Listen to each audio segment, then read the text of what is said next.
Good day mga ka-alpha. So, meron tayo ngayong Click 125 na version 3. So, no setup ito.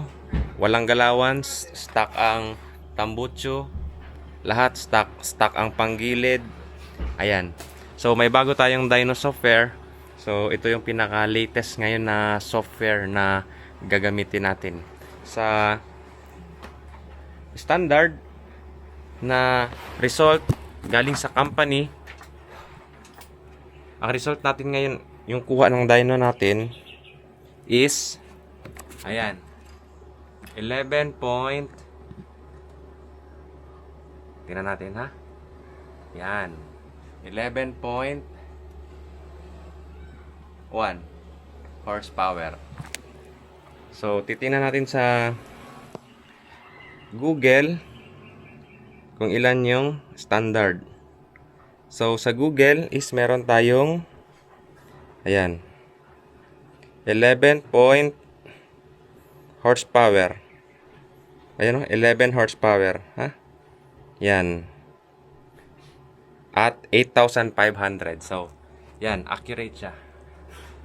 11 horsepower at 8,000 horsepower. So, ngayon kukunan natin siya ng horsepower ulit.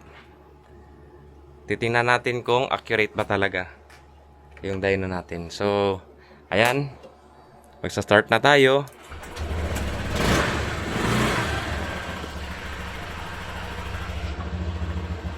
So, papainitin muna natin.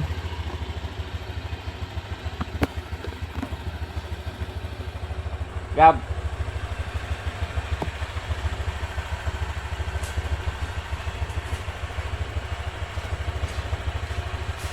Okay.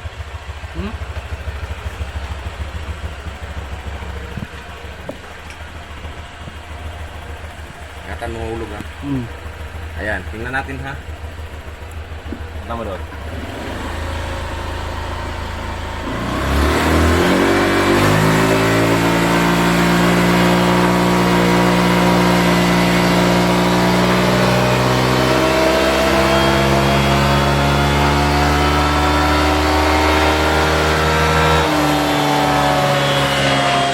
Tingnan natin kung ano magiging result.